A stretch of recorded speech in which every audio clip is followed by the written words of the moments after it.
Hey! Hello, my divine influencers. Welcome back. Today I'm going to talk about the 5 steps to writing a kick-ass sales page. If you have your own business, you're an entrepreneur, then most likely you've needed a sales page at some point or you're writing one right now to sell your services or your product. If you're doing a launch of any kind, as you already know, it's the cornerstone to selling that service or product. You can be running as many ads as you want and doing as many Facebook Lives and YouTube videos as you want. If you don't have a good sales page, you are leaving money on the table. So I've written hundreds of sales pages in my 5 years as a copywriter, and I'm going to break down the 5 steps to writing an amazing sales page that will sell out your product or service. So the first step is research. This is the most important step out of the whole process, so please don't skip it. Don't be sitting here thinking, oh, she's going to tell me to do all this research. No, I want to get to, what are the keywords that convert? No, we're not talking about that yet. Research is, I promise you, 90% of the game. You need to research your ideal client.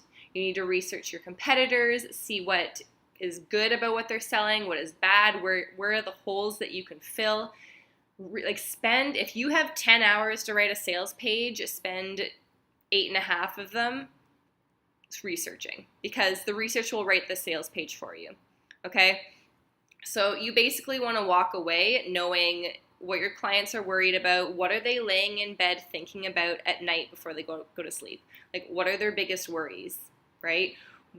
What do they do on a Saturday night when they're alone? Like, are they watching movies? Are they eating nachos? Are they picking out on ice cream? Like, try and figure out as much as you can about your ideal client, and your sales page will be, like, if you get these little details about your ideal client and you can figure that out, that is what's going to sell them, because they're going to feel understood. They're going to feel like you're the same, and people like to connect with people who are just like them.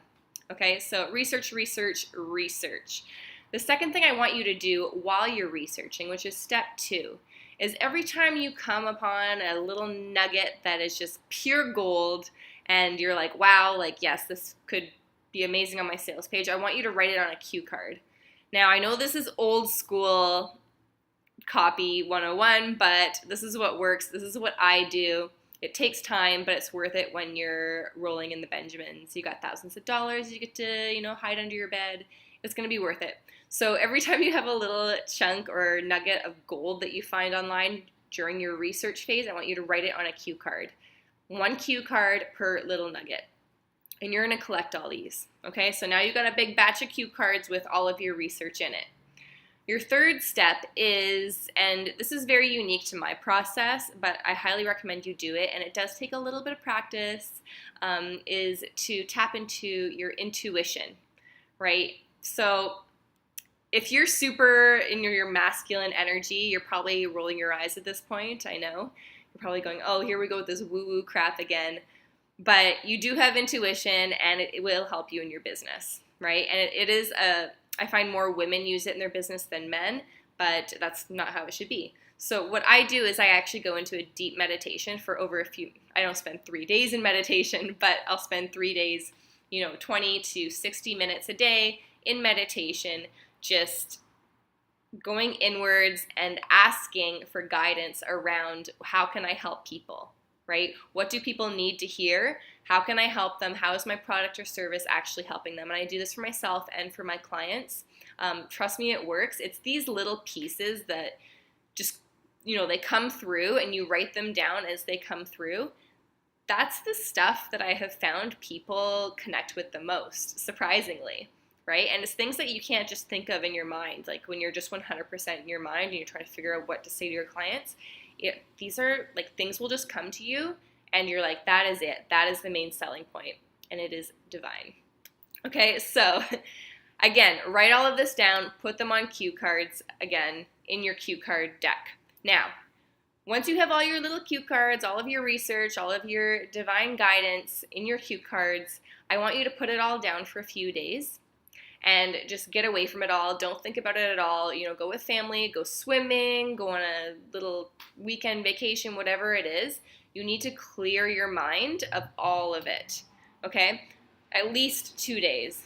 preferably a week, but at least 2 days. Just go away, don't think about it, don't touch anything. And then you're going to take all of these cue cards and you're going to write your first draft.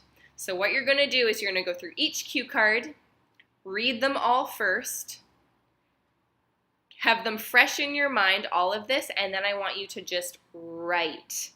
Just have your Word document up or whatever it is and just write as much as you can. Put a timer for 20, 30, 50 minutes, everything that comes to your mind. And keep going through your cue cards, and as things come to you, write some more. Just as much as you can, just brain dump as much as you can from these cue cards, and I promise you if you do this, that one thing, that one selling point that is just key to the whole launch, and is the difference between a couple $1,000s and a couple $100,000, it will come to you. Okay, so now you have this first draft. It's gonna be really long. It's kind of a brain dump of everything that you've ever thought of from these cue cards. And that's your first draft. Now you have everything you need there at this point, and now it's just a matter of formatting it and organizing it so someone can actually understand it and understand what they're buying. Okay, so which brings me to step 5, which is organizing your sales page. Now the way you would organize it is the format, or there's different ways to write a sales page, but what I find converts the best is when you're doing A versus B. So what that looks like is you start with a story that talks about kind of their pain points, but you're really illustrating their story for them, right? So you're going to talk about this guy, Bob. And Bob, his life was like this. It just wasn't good. Like, describe exactly what Bob's life is like now because he didn't have your service, right? So maybe his business, he struggled through his business for a few years, or maybe his family, ignores him, or whatever the pain point is. I really want you to illustrate what that is for this person and, really get into it. Use sensory words. What are they thinking? What are they feeling? What are they smelling? What are they tasting? Like, try to make this as real for them as possible, right? So that's A versus B. So Bob is A, but, Christopher is B. Now, some people are like Bob, but some people are smart like Christopher. So now you're going to list all of the benefits and just explain Christopher's amazing life. And this is what your ideal client really wants, right? This is why they would kind of buy your service or product, is to get this life. Now, you already have all your research, you have all the content, so again, it's just a matter of organizing it and pulling the bits and pieces and putting them in the right sections, right? So A versus B, really illustrate, really go deep into what that looks like, what that feels like for that person, and then you're going to introduce your product or service as the clear bridge between the two, right? So some people are like Bob, but some people are smart like Christopher. Introducing your product or service as the clear solution that does all of this, okay? Now, once you've introduced your product, it is really a matter, and you can describe your product, you can describe exactly what it does for people. You want to use emotional benefits as well as features, right? So the feature is like what they're getting, like 10 client calls with you, or whatever it is they're actually buying. But the emotional benefit would be like Christopher's lifestyle, right? Like that, what is their life actually going to look like? And you need to use both of those when you're introducing your product or service. And then it's just a matter of listing the benefits in different ways. So you're taking the main benefits and you're saying, after you've introduced your service, you're talking about benefit number 1, and this is what it's like with benefit number 1. This is what your life looks like. Benefit number 2, and then you do a paragraph about benefit number 2 and what that looks and feels like. And just keep listing the benefits, and after each section, give them a link or a call to action that asks them to go buy your product or service. Like, are you ready to change your life? Are you ready to step up in your business? Join blah, blah, blah mastermind now. Click here. And that brings them to the sales page. But just keep listing those benefits. And like I said, if you did that research, your sales page writes itself.